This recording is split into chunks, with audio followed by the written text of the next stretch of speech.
ನಮಸ್ಕಾರ, ಏಕಂಪೆಯಿಂದ ನವೀನ್ ಕುಮಾರ್. ಇವತ್ತಿನ ವಿಡಿಯೋದಲ್ಲಿ ನಾವು ಏಕಂಪೆ ಆ್ಯಪ್ನಲ್ಲಿ KYC ಹೇಗೆ ಮಾಡೋದನ್ನು ನೋಡೋಣ ಬನ್ನಿ. ಏಕಂಪೆ ಆ್ಯಪ್ನಲ್ಲಿ ಲಾಗಿನ್ ಆದ ತಕ್ಷಣ ನಿಮಗೆ ಈ ಥರ ಇಂಟರ್ಫೇಸ್ ನೋಡಲಿಕ್ಕೆ ಸಿಗುತ್ತೆ.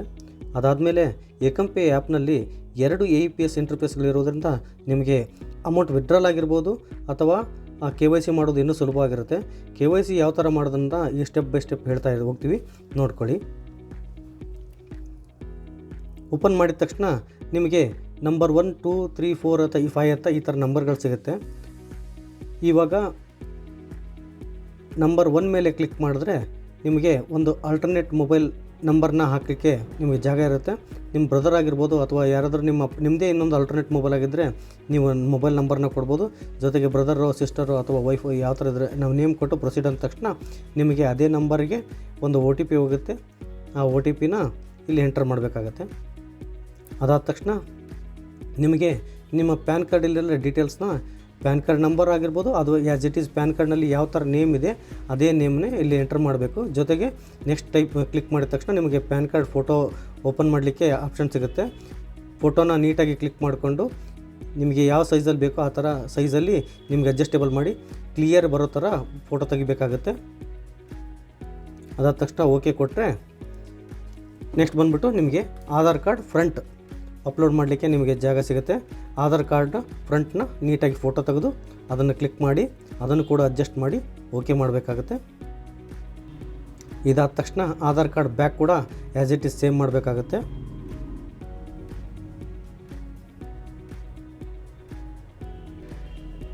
ನೆಕ್ಸ್ಟ್ ಸ್ಟೆಪ್ ಬಂದುಬಿಟ್ಟು ನಿಮಗೆ ನಿಮ್ಮ ಸೆಲ್ಫಿ ಫೋಟೋನ ಅಲ್ಲಿಂದಲೇ ತೆಗೆದು ಅದನ್ನು ಕೂಡ ಓಕೆ ಕೊಡಬೇಕು.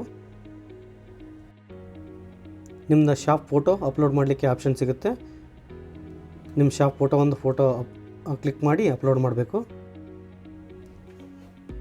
ನೆಕ್ಸ್ಟ್ ಸ್ಟೆಪ್ ಬಂದುಬಿಟ್ಟು ನಿಮಗೆ ಪಾಸ್ಬುಕ್ಕು, ನಿಮ್ಮದು ಕ್ಯಾನ್ಸಲ್ ಚೆಕ್ ಆಗಿರ್ಬೋದು ಅಥವಾ ಪಾಸ್ಬುಕ್ನಾಗಿರ್ಬೋದು ಆ್ಯಸ್ ಇಟ್ ಈಸ್ ಕ್ಲಿಯರ್ ಆಗಿ ಬರೋ ಥರ ನಿಮ್ಮ ಅಕೌಂಟ್ ನಂಬರ್ ಆಗಿರ್ಬೋದು, IFSC ಕೋಡ್ ಆಗಿರ್ಬೋದು, ಅದು ಕ್ಲಿಯರಾಗಿ ಕಾಣೋ ಥರ ಒಂದು ನೀಟಾಗಿ ಪಿಕ್ ತೆಗೆದು ಓಕೆ ಹೊಡೆದು ಅಪ್ಲೋಡ್ ಮಾಡಬೇಕಾಗಿರುತ್ತೆ.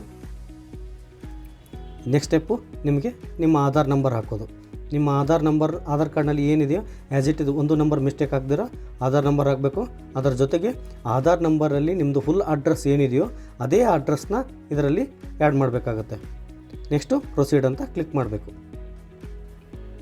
ಅದಾದ ನಂತರ ನಿಮ್ಮದು IFSC ನಿಮ್ಮದು ಏನು ಅಕೌಂಟು ಅವಾಗ ಚೆಕ್ ಬುಕ್ಕು ಅಥವಾ ಪಾಸ್ಬುಕ್ ಏನು ಎಂಟ್ರಿ ಫೋಟೋ ಕ್ಲಿಕ್ ಮಾಡಿದ್ರು ಅದರದ್ದು IFSC ಕೋಡ್ನ ನೀಟಾಗಿ ಒಂದು ಮಿಸ್ಟೇಕ್ ಇರದೆ ಆ್ಯಸ್ ಇಟ್ ಈಸ್ IFSC ಕೋಡ್ನ ಅದನ್ನು ನಮೂದಿಸಬೇಕಾಗುತ್ತೆ. ಅದರ ಜೊತೆಗೆ ನಿಮ್ಮದು ಬ್ಯಾಂಕ್ ಅಕೌಂಟ್ ನಂಬರ್ ಕೂಡ ಒಂದು ನಂಬರ್ ಮಿಸ್ಟೇಕ್ ಇರದೆ ಎಲ್ಲ ನೀಟಾಗಿ ನಮೂದಿಸಿ ನೀವು ಪ್ರೊಸೀಡ್ ಅಂತ ಕೊಡಬೇಕಾಗುತ್ತೆ.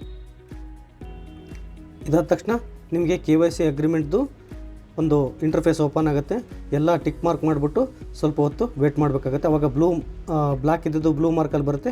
ಓಕೆ ಹೊಡೆದ್ರೆ ನಿಮಗೆ KYC ಸಕ್ಸಸ್ಫುಲಿ ಸಬ್ಮಿಟೆಡ್ ಅಂತ ಒಂದು ಪಾಪಪ್ ಶೋ ಆಗುತ್ತೆ. ಅದಾದಮೇಲೆ ಡನ್ ಹೊಡೆದ್ಬಿಟ್ಟು ನೀವು ಬ್ಯಾಕ್ ಎಂಡ್ ಟೀಮ್ ಕಡೆಯಿಂದ ನಿಮ್ಮದು KYC ವೆರಿಫೈ ಆಗಿ ಅದು ನಿಮಗೆ KYC ವೆರಿಫೈಡ್ ಅಂತ ಅಲ್ಲಿ ನಿಮ್ಮ IDಯಲ್ಲಿ ಮೆನ್ಷನ್ ಆಗಿರುತ್ತೆ.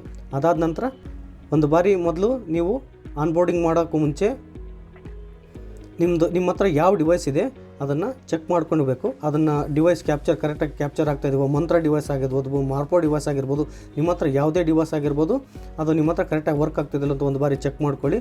ಚೆಕ್ ಮಾಡ್ಕೊಂಡ ನಂತರ ಕ್ಲಿಕ್ ಹಿಯರ್ ಅಂತ ಕ್ಲಿಕ್ ಮಾಡಿದ್ರೆ AEPS ಆನ್ಬೋರ್ಡಿಂಗ್ ಆಪ್ಷನ್ ಬರುತ್ತೆ.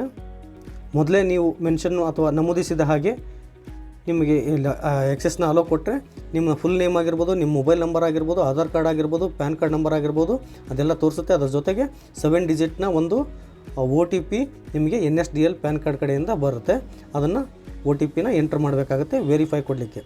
ಓಕೆ, ವೆರಿಫೈ ಆದ ನಂತರ ನಿಮಗೆ ಕೆಳಗಡೆ ಒಂದು ಡಿವೈಸ್ನ ಸೆಲೆಕ್ಟ್ ಮಾಡ್ಕೊಳ್ಳೋಕ್ಕೆ ಆಪ್ಷನ್ ಬರುತ್ತೆ. ಇಲ್ಲಿ ಕ್ಲಿಕ್ ಮಾಡಿದ್ರೆ ನೋಡಿದ್ರೆ ಎಲ್ಲ ಥರ ಡಿವೈಸ್ಗಳು ಇಲ್ಲಿ ಬರುತ್ತೆ. ನಾವು ಮಂತ್ರನ ಸೆಲೆಕ್ಟ್ ಮಾಡಿಕೊಂಡು ಡಿವೈಸ್ನ ಸ್ಕ್ಯಾನ್ ಆ್ಯಂಡ್ ಪ್ರೊಸೀಡ್ ಅಂದ ತಕ್ಷಣ ಇಲ್ಲಿ ಮಂತ್ರ ಡಿವೈಸಿಂದ ನಮ್ಮ ಬೆರಳುಗಳನ್ನು ಸ್ಕ್ಯಾನ್ ಮಾಡಿ ನಾವು ಮುಂದಿನ ಪ್ರೊಸೆಸ್ನ ಮಾಡ್ಬೋದು. ಫೈನಲ್ ಸಬ್ಮಿಟ್ ಮಾಡಿದ ತಕ್ಷಣ ಬ್ಯಾಕ್ ಎಂಡ್ ಟೀಮ್ಗೆ ನಿಮ್ಮದು KYC ಕಂಪ್ಲೀಟಾಗಿ ಅಥವಾ ಆನ್ಬೋರ್ಡಿಂಗ್ ಕಂಪ್ಲೀಟಾಗಿ ಹೋಗುತ್ತೆ. ಈ ಮೊದಲೇ ಹೇಳಿದಾಗೆ 2 AEPSಗಳಿರೋದ್ರಿಂದ ಒಂದು AEPS 2 ಅಂತೂ ಇಲ್ಲಿ ಆ್ಯಕ್ಟಿವೇಟ್ ಆಗಿಬಿಡುತ್ತೆ. ಅದರ ಜೊತೆಗೆ AEPS 1 ಹೇಗೆ ಆ್ಯಕ್ಟಿವೇಟ್ ಮಾಡಬೇಕು ಅಥವಾ ಆನ್ಬೋರ್ಡಿಂಗ್ ಮಾಡಬೇಕಂತ ನಾನು ಇನ್ನೊಂದು ಬಾರಿ ತೋರಿಸ್ಕೊಡ್ತೀನಿ, ನೋಡ್ತಾ ಇರಿ. ಇದು ಆ್ಯಸ್ ಇಟ್ ಈಸ್ ಸೇಮ್ ಮೊದಲು ಯಾವ ಥರ ನೀವು ರಿಜಿಸ್ಟ್ರೇಷನ್ ಮಾಡಿದ್ರೋ ಅದೇ ಸೇಮೇ ಇದು EPS1ಗೂ ರಿಜಿಸ್ಟ್ರೇಷನ್ ಮಾಡಬೇಕಾಗುತ್ತೆ. ಆಲ್ರೆಡಿ ಎಲ್ಲ ಮೆನ್ಷನ್ಡ್ ನಂಬರ್, ನಿಮ್ಮದು ಹೆಸರಾಗಿರ್ಬೋದು, ನಿಮ್ಮದು ಮೇಲ್ ID ಆಗಿರ್ಬೋದು, ಏಜೆಂಟ್ ಆಧಾರ್ ನಂಬರ್ ಆಗಿರ್ಬೋದು, ಮೊಬೈಲ್ ನಂಬರ್ ಆಗಿರ್ಬೋದು, ಎಲ್ಲ ರೆಡಿ ಇರುತ್ತೆ. ಅದನ್ನು ನೆಕ್ಸ್ಟ್ ಪ್ರೊಸೀಡ್ ಕೊಡಬೇಕು. ಆ್ಯಸ್ ಇಟ್ ಈಸ್ ಪ್ಯಾನ್ ಕಾರ್ಡಲ್ಲಿ ಯಾವ ಥರ ಇದೆ ಒಂದು ಬಾರಿ ಚೆಕ್ ಮಾಡಿಕೊಂಡು ಪ್ರೊಸೀಡ್ ಕೊಡ್ತಾ ಹೋಗಬೇಕು. ಜೊತೆಗೆ ನಿಮ್ಮ first name, middle name, last name ಯಾವ ಪ್ಯಾನ್ ಕಾರ್ಡಲ್ಲಿ ಇದ್ದರೆ ಅದನ್ನು ಎಡಿಟ್ ಕೂಡ ಮಾಡ್ಕೋಬೋದು ನೀವು ಇಲ್ಲಿ. ಅದಾದ ನಂತರ ನಿಮ್ಮದು ಪರ್ಮನೆಂಟ್ ಅಡ್ರೆಸ್ ಏನಿದೆಯಲ್ಲ ಆ ಪರ್ಮನೆಂಟ್ ಅಡ್ರೆಸ್ ಮಾತ್ರ ಆಧಾರ್ ಕಾರ್ಡಲ್ಲಿ ಯಾವ ಥರ ಇದೆಯೋ ಅದೇ ಸೇಮೇ ಇರಬೇಕು. ಅದಾದ ನಂತರ ಮತ್ತೆ ಪ್ರೊಸೀಡ್ ಕೊಡ್ತಾ ಹೋಗಬೇಕು. ನೆಕ್ಸ್ಟ್ ಬಂದುಬಿಟ್ಟು ನಿಮಗೆ ಶಾಪ್ ನೇಮ್, ನಿಮ್ಮ ಶಾಪ್ ನೇಮ್ ಏನಿದೆ ಅದನ್ನು ನೀಟಾಗಿ ಮೆನ್ಷನ್ ಮಾಡ್ಬೋದು. ಅದರ ಜೊತೆಗೆ ಶಾಪ್ ಅಡ್ರೆಸ್ ಕೂಡ ನಿಮ್ಗೆ ನಿಮ್ಮ ಶಾಪ್ ಯಾವ ಅಡ್ರೆಸ್ಸಲ್ಲಿದೆ ಅದನ್ನು ಕೂಡ ಇಲ್ಲಿ ಎಡಿಟ್ ಮಾಡ್ಕೋಬೋದಾಗಿರುತ್ತೆ. ನೋಡ್ತಾ ಇದ್ದೀರಲ್ಲ, ಈ ಥರ ಶಾಪ್ ನೇಮ್ನ ನಾವು ಎಡಿಟ್ ಮಾಡ್ಕೋಬೋದು. ನೆಕ್ಸ್ಟ್ ಪ್ರೊಸೀಡ್ ಮಾಡಿದರೆ ಇಲ್ಲಿ ಫೈನಲ್ ಸಬ್ಮಿಟ್ ಅಂತ ಇರುತ್ತೆ. ಅದನ್ನು ಕ್ಲಿಕ್ ಮಾಡಿಬಿಟ್ಟು ನೀವು ಫೈನಲ್ ಸಬ್ಮಿಟ್ ಮಾಡಿದ್ರೆ ಸಾಕು, ಆನ್ಬೋರ್ಡಿಂಗ್ ರಿಕ್ವೆಸ್ಟ್ ನಮಗೆ ಬ್ಯಾಕೆಂಡ್ ಟೀಮಿಂದ ಬರುತ್ತೆ.